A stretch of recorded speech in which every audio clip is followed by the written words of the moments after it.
Hello everyone. Today's topic is classroom English sentences. ছোট ছোট বাচ্চারা যখন স্কুলে অ্যাডমিশন নিচ্ছে দেখা যাচ্ছে অনেক সময় তাদের টিচার্সরা ইংলিশে যখন কিছু বলছে কথা বলছে নতুন বাচ্চাদের খুবই অসুবিধা হচ্ছে যে স্যার আর ম্যাম কি বলছে তারা বুঝতে পারছে না। তাই জন্য আমি আজকের ভিডিওটা নিয়ে এসেছি কি ক্লাসরুমে যে সেন্টেন্সগুলো ব্যবহার করা হয় সেই ধরনের সেন্টেন্সেস। অনেক রকম সেন্টেন্স ব্যবহার করা হয়, তাই একটা ভিডিওর মধ্যে সমস্ত সেন্টেন্স দেওয়া সম্ভব নয়। তাই জন্য আমি পার্ট 1, 2, 3, 4 করে পরপর নিয়ে আসছি।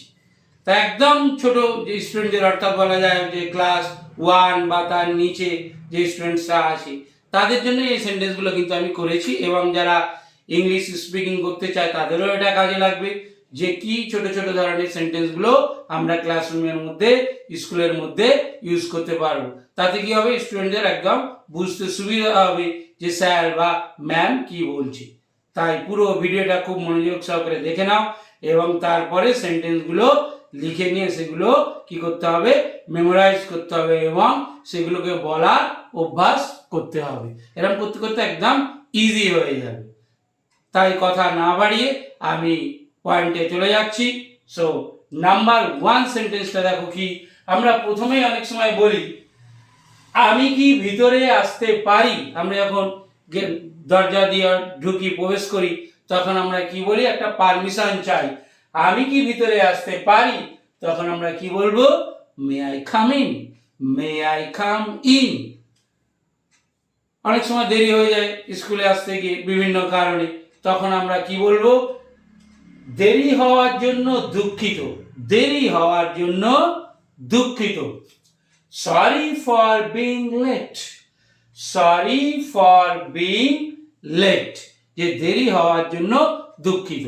আমরা বিভিন্ন জায়গাতেও এই সেন্টেন্সটা ব্যবহার করি, ক্লাসরুমের বাইরেও। নাম্বার 3, আমি কি বাইরে যেতে পারি, ওয়াশরুমে যাওয়ার জন্য বা টয়লেটে যাওয়ার জন্য আমরা এগুলো ইউজ করি। তখন বলবো টিচার্সকে আস্ক করবো পারমিশনের জন্য, মে আই গো আউট, আমি কি বাইরে যেতে পারি, may I go out. Number 4, হ্যাঁ তুমি যেতে পারো, মনে করো টিচার বলছে, পারমিশন দিচ্ছে, হ্যাঁ তুমি যেতে পারো, yes you can go, yes you can go, হ্যাঁ তুমি যেতে পারো। খুব ইজি সেন্টেন্স, কয়েকদিন এগুলো বললেই একদম আমাদের কিন্তু পুরো প্র্যাকটিস হয়ে যাবে। এরকম আরো অনেক সেন্টেন্স আছে, বললাম এটা অনলি পার্ট 1, পার্ট 2, 3, 4 পরপর আমি করে নিয়ে আসবো।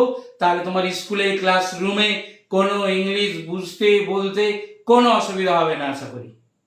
শুধু প্র্যাকটিস, স্পিকিং মানে কিন্তু তোমাকে প্র্যাকটিস প্র্যাকটিস অ্যান্ড প্র্যাকটিস, এর কোনো বিকল্প নেই। নাম্বার 5, টিচার বলছে উপস্থিত বলবে যখন আমি তোমাদের নাম ডাকবো। ওই যে আমরা ছোটবেলায় অনেক সময় বলা হতো যে কি উপস্থিত, সেইটা টিচাররা বলছে, সেটা ইংলিশে হলে কি বলবে দেখো, সে present when I will call your names, say present when I will call your names। যে কি বলবে, যে উপস্থিত বলবে যখন হচ্ছে আমি তোমাদের নাম ডাকবো। তাহলে এটা হচ্ছে টিচাররা বলে, তাহলে স্টুডেন্টরা বুঝে গেল যে স্যার কি বলতে চাইছে। নাম্বার 6, কেউ কি আজ অনুপস্থিত আছে, কেউ কি আজ অনুপস্থিত আছে, অ্যাবসেন্ট আছে। এরকম টিচার জিজ্ঞাসা করে না কেউ অ্যাবসেন্ট আছে কিনা।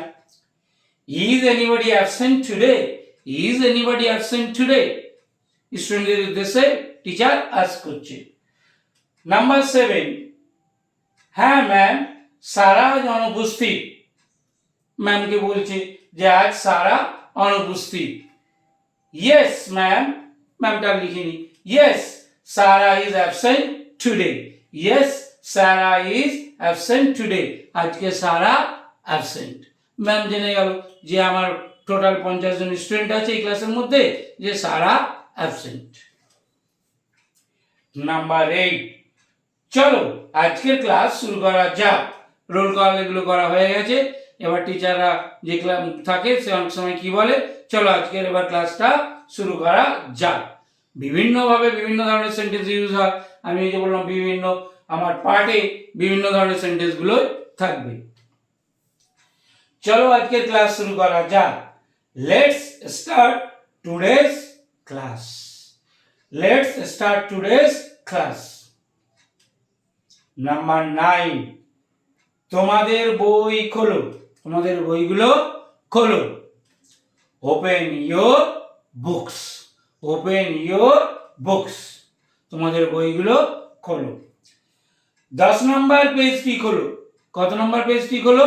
10 নম্বর পেজটি খোলো। ওপেন অ্যাট পেজ নাম 10।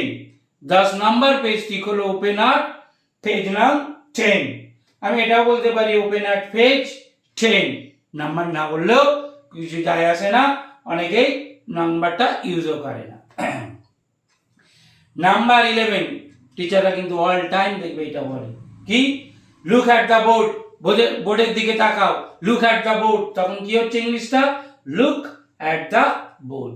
এটা আমরা জানি, তবুও দিতে হয়। তাই ছোট ছোট বাচ্চাদের জন্য, যারা লোয়ার ক্লাস আপার ক্লাসে পড়ে, তাদের জন্য সমস্ত সেন্টেন্সই দিয়েছি। অনেক সময় ক্লাসটার শেষে টিচাররা কি বলে, বা আমার আজকে ভিডিওটার শেষে আমরা এটা কি বলতে পারি, আজ এতটুকুই বা আজ এটুকুই। That's all for today. That's all for today. আজ এতটুকুই। That's all for today. কতগুলো 12 সেন্টেন্সেস আজকে দিয়েছি পার্ট 1 এ, আবার পার্ট 2 এরকম 12 আর 14 15 সেন্টেন্স আসবে। এরকম পর করে আমি এগুলো সাজিয়ে দেবো। যখন এক জায়গায় তোমার কিছু সেন্টেন্স হয়ে যাবে, তখন তোমার ক্লাসরুম বা স্কুলে ইংলিশ টিচাররা যেগুলো বলে, স্টুডেন্টরা যেগুলো বলে, তোমার সেগুলো বুঝতে বলতে আর কোনো অসুবিধা হবে না। ভিডিওটা যদি মনে হয় তোমার কোনো উপকারে লাগলো, তাহলে একটা লাইক দেবে এবং অন্যান্য ফ্রেন্ডদের শেখানোর জন্য ভিডিওটা কি করে দেবে, শেয়ার করে দেবে। Thank you for watching this video.